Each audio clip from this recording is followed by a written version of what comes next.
Oke, di sini saya akan menjelaskan pengertian yoga. Yoga merupakan penghubung atau pengaitan dengan Tuhan yang Maha Tunggal. Yoga adalah ilmu yang mengajarkan tentang pengendalian diri untuk mencapai tujuan akhir yang disebut dengan semedi.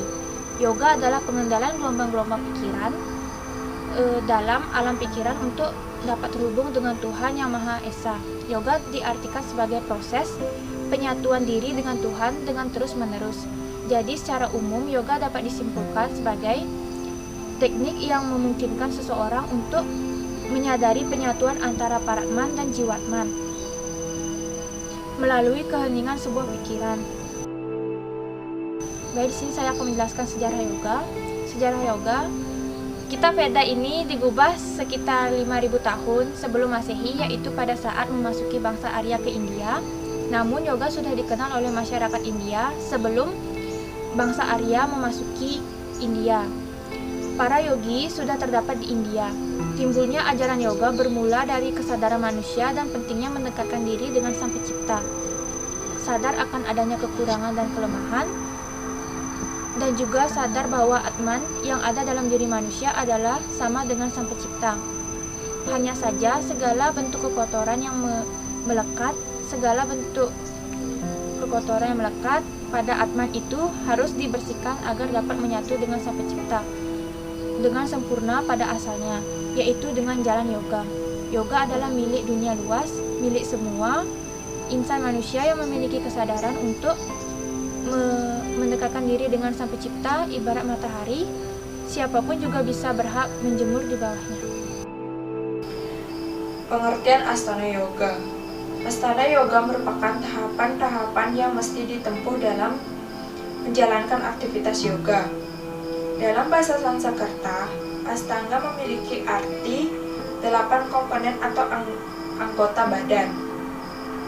Jadi, Ashtanga Yoga bisa diartikan sebagai 8 tahapan-tahapan yang ditempuh dalam melaksanakan yoga. Ashtanga merupakan latihan fisik yang menghubungkan gerakan tubuh dengan nafas. Metode latihannya mendekatkan pada serangkaian gerakan yoga. Ada beberapa rangkaian Ashtanga yang akan dilalui sesuai kecepatan mereka sendiri. Adapun bagian-bagian yoga akan dijelaskan oleh teman saya. Adapun juga bagian-bagian Ashtanga Yoga. Yang pertama, yama. Yama yaitu suatu bentuk larangan atau pengendalian diri yang harus dilakukan oleh seorang dari segi jasmani. Misalnya, dilarang membunuh atau ahimsa, dilarang berbohong atau satya, pantang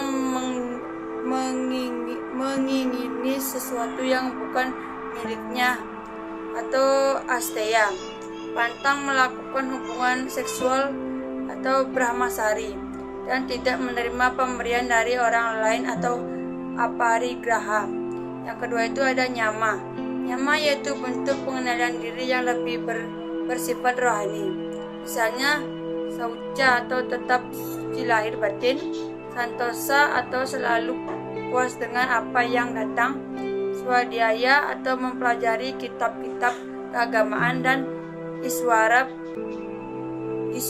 pradidan atau selalu bakti kepada Tuhan. Asana. Asana adalah sikap duduk pada waktu melaksanakan yoga. Buku Yoga Sutra tidak mengharuskan sikap duduk tertentu. 4. Pranayama. Pranayama adalah pengatur nafas keluar masuk paru-paru melalui lubang hidung dengan tujuan menyebarkan prana atau energi ke seluruh tubuh. 5. Pratyahara. Pratyahara adalah penguasa panca indera oleh pikiran sehingga apapun yang diterima panca indera melalui saraf ke otak tidak mempengaruhi pikiran. 6. Dharana. Dharana artinya pengendalian pikiran agar terpusat pada suatu objek konsentrasi. 7. Dhyana. Dhyana adalah suatu keadaan di mana harus pikiran tertuju tanpa putus-putus pada objek yang disebut dalam dharana, itu tanpa tergoyahkan oleh objek atau gangguan atau godaan lain baik yang nyata maupun tidak nyata. 8.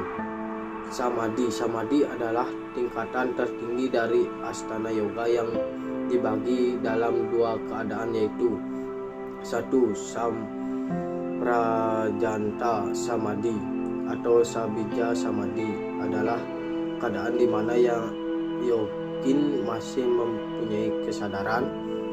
2. Asamaprajanta Samadhi atau Nirbija Samadhi adalah keadaan di mana yogin sudah tidak sadar akan diri dan lingkungannya karena batin penuh diresapi oleh kebahagiaan tiada tara, diresapi oleh cinta kasih sayang Sang Hyang Widi.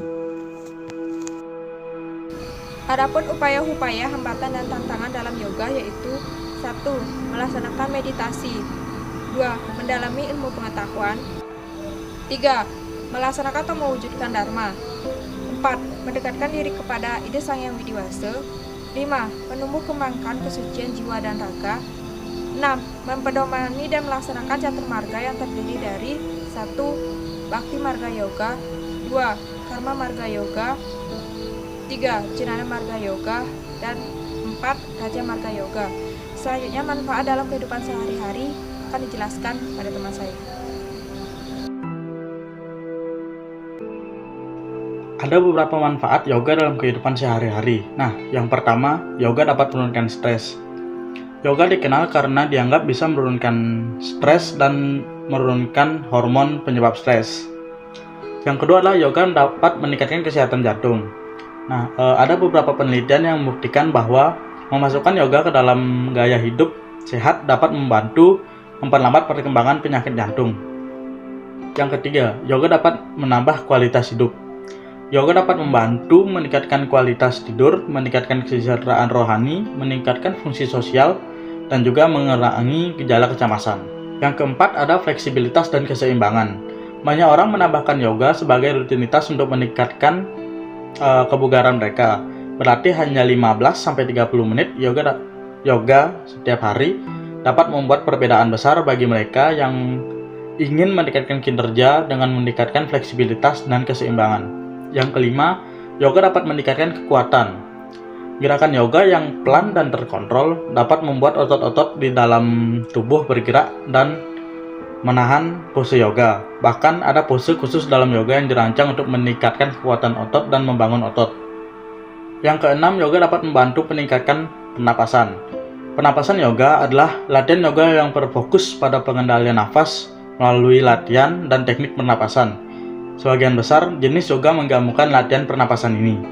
Yang ketujuh adalah memperbaiki postur tubuh.